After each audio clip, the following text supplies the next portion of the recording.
Assalamualaikum warahmatullahi wabarakatuh. Perkenalkan kami dari kelompok 8, kelompok KKL Geografi 2018B akan mempresentasikan hasil diskusi dari kelompok kita dengan tema Pegunungan Kars Kecamatan Purwosari dengan anggota Ginanjar Duta NIM 40, Dwi Maslinda NIM 55, Yudhistira NIM 62. Kami mengambil studi kasus strategi adaptasi masyarakat menghadapi bencana kekeringan di kawasan Kars, Kecamatan Purwosari, Kabupaten Gunung Kidul. Hal yang akan kita bahas dalam diskusi kali ini, yang pertama adalah latar belakang, yakni berisi permasalahan penduduk di wilayah Pegunungan Kars. Yang kedua, rumusan masalah, yang berisi kondisi bentang lahan dan upaya menghadapi permasalahan kekeringan di wilayah Pegunungan Kars. Yang ketiga, pembahasan, yakni berisi strategi menghadapi kekeringan di wilayah Pegunungan Kars, Kecamatan Purwosari, Kabupaten Gunung Kidul. Dan yang terakhir, kesimpulan, yakni langkah yang diambil sesuai dengan kondisi lapangan. Selanjutnya, teman saya, Ginanjar, akan menjelaskan mengenai latar belakang dan hal lain. Silakan, Ginanjar. Oke, jadi yang pertama saya ingin menjelaskan mengenai latar belakang. Secara administratif, daerah Purwosari masuk ke dalam Kabupaten Gunung Kidul, Provinsi DIY. Kecamatan Purwosari memiliki luas wilayah 7.176 km persegi. Seluruh wilayah dari Kecamatan Purwosari adalah daerah Pegunungan Kars yang terdiri dari 5 desa, yakni Giri Jati, Giri Cahyo, Giri Asih, Giri Purwo, dan Giri Tirto, dengan jumlah 32 RW dan 221 jumlah RT. Salah satu permasalahan yang umumnya terdapat di penduduk yang tinggal di daerah Pegunungan Kars adalah mengenai kekurangan sumber daya air. Permasalahan utamanya adalah kekurangan ketersediaan air akibat keberadaan air tanah yang cukup dalam dan sangat jarang dijumpai di sebagian desa. Kemudian mengenai jumlah air tada hujan tidak sepenuhnya mencukupi digunakan untuk pertanian, sedangkan mayoritas penduduknya bermata pencarian sebagai petani atau bercocok tanam. Distribusi sumber daya air atau mata air yang tidak merata menjadi pendukung dalam permasalahan ini. Di samping faktor jenis tanah yang mempengaruhi ketersediaan air, terutama pada musim kemarau, di mana wilayah Pegunungan Kars akan kekurangan air bersih. Air hujan yang jatuh pada umumnya akan mengalami perkolasi melalui rongga-rongga batuan dan masuk ke dalam sumber air bawah tanah, sehingga menyebabkan air pada permukaan tanah berkurang, bahkan bisa saja tidak ada sama sekali. Hal ini berakibat cadangan air permukaan tidak bisa memenuhi kebutuhan air masyarakat desa tersebut. Tentunya, masyarakat daerah Pegunungan Kars akan membuat ide baru untuk beradaptasi dalam keadaan tersebut. Oke, selanjutnya rumusan masalah dari penelitian yang kita buat adalah 1. Bagaimana kondisi bentang alam Pegunungan Kars di Kecamatan Purwosari? Yang kedua, bagaimana kondisi sumber daya air di wilayah Pegunungan Kars di Kecamatan Purwosari? 3. Bagaimana bentuk adaptasi masyarakat dalam menghadapi bencana kekeringan atau kekurangan sumber air di wilayah Pegunungan Kars di Kecamatan Purwosari?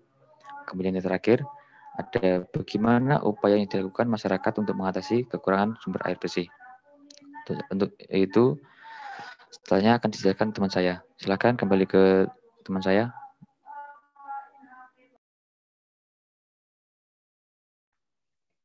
Selanjutnya, kita ke bab pembahasan.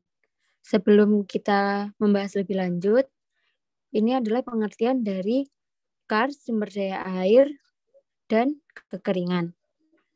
Kars berasal dari bahasa Yugoslavia yang kemudian diadaptasikan dalam bahasa Jerman yang berarti tempat tanpa air dan dingin, juga berkonotasi permukaan batuan gundul.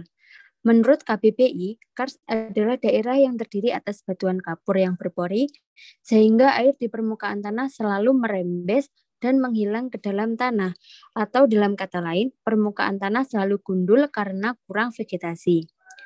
Yang kedua, sumber daya air merupakan bagian dari sumber daya alam yang mempunyai sifat yang sangat berbeda dengan sumber daya alam lainnya. Sumber daya air ini merupakan sumber daya alam yang selalu tersedia. Nah, selanjutnya kekeringan. Secara umum, kekeringan adalah kondisi kekurangan air pada suatu daerah untuk suatu periode waktu berkepanjangan yang pada akhirnya mengakibatkan terjadi defisit kelembapan tanah. Data yang diambil untuk melakukan kajian ini terdiri dari data primer dan data sekunder. Data primer dilakukan dengan pengambilan data-data terkait pengelolaan perikanan berkelanjutan di lapangan. Daerah yang menjadi lokasi survei untuk pengambilan data primer adalah Kecamatan Purwosari, Kabupaten Gunung Kidul, Provinsi DIY. Kemudian data primer yang dikumpulkan di lapangan diperoleh dari hasil observasi, baik dalam bentuk kuesioner, FDG atau Focus Group Discussion, wawancara pada pihak yang terkait, dan dokumentasi. Data primer lebih difokuskan pada pengaruh kurangnya keberadaan air bersih, baik sektor ekonomi, sosial, lingkungan, maupun kelembagaan, serta permasalahan yang dihadapi oleh tiap sektor. Data primer ini diperlukan untuk mengetahui kondisi perairan di lapangan, terutama di Kecamatan Purwosari. Kita menuju ke pembahasan yang pertama, yakni kondisi fisik Kecamatan Purwosari. Kita membahas kondisi fisik Kabupaten Gunung Kidul terlebih dahulu. Kabupaten Gunung Kidul, terutama wilayah selatan, didominasi dengan kawasan perbukitan kars dan banyak dijumpai gua-gua alam dan aliran air di sungai bawah tanah. Kondisi tersebut menyebabkan lahan di kawasan selatan kurang subur yang berakibat budidaya pertanian di kawasan ini kurang optimal. Kemudian kondisi fisik di Kecamatan Purwosari, kars di daerah Purwosari merupakan kars yang berumur Miosen dan berkembang dengan baik.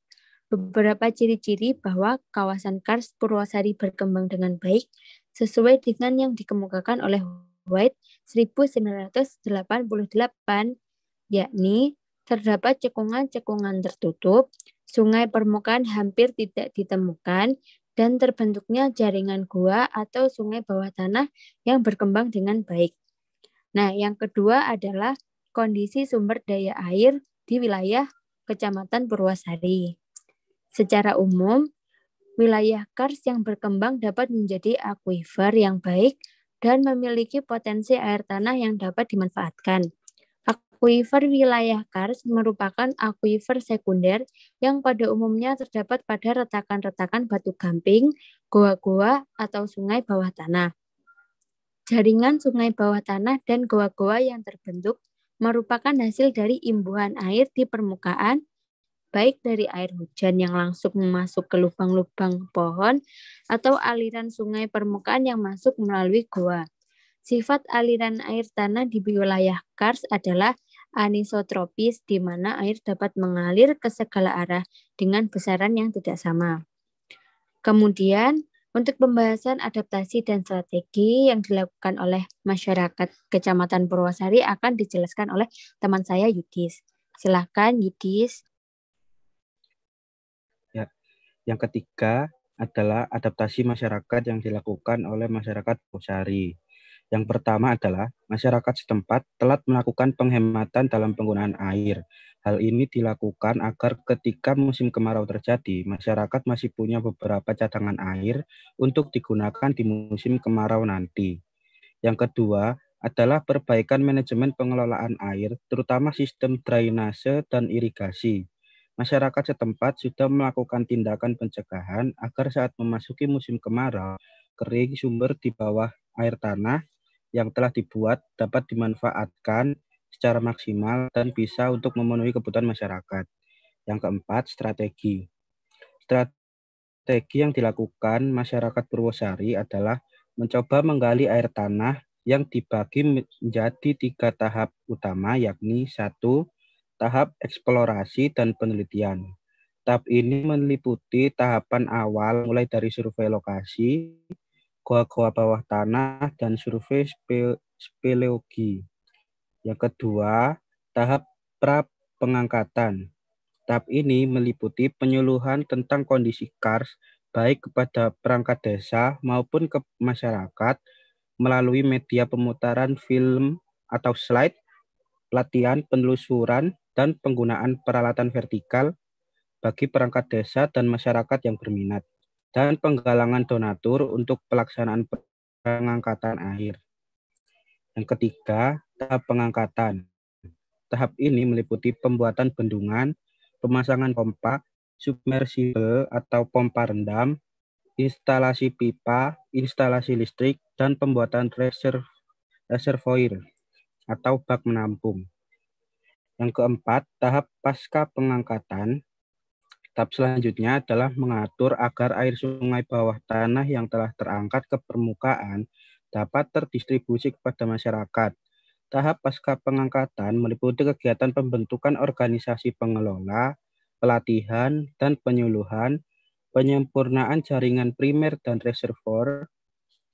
Pada tahap ini, dilakukan pemberdayaan masyarakat setempat agar mampu memanage distribusi air secara adil dan berkelanjutan. Kesimpulan dari penelitian hasil diskusi kami adalah penyebab utama kekeringan di daerah Kars di wilayah Purwosari adalah karena memang di wilayah Kars bersifat kering dan struktur batuan Kars adalah memiliki banyak celah dan rongga, sehingga air-air hujan yang mengalir dapat langsung terserap ke dalam lorong sungai tanah. Dan strategi masyarakat untuk menghadapi bencana kekeringan adalah dengan melakukan berbagai upaya, mulai dari adaptasi kebiasaan masyarakat dalam hal manajemen air, hingga penggalian sungai-sungai bawah tanah untuk diangkat airnya ke permukaan, sehingga dapat digunakan untuk memenuhi kebutuhan masyarakat.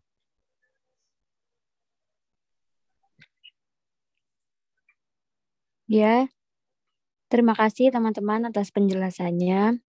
Sekian presentasi hasil diskusi dari kelompok kami. Apabila ada kesalahan kata, mohon dimaklumi. Wassalamualaikum warahmatullahi wabarakatuh.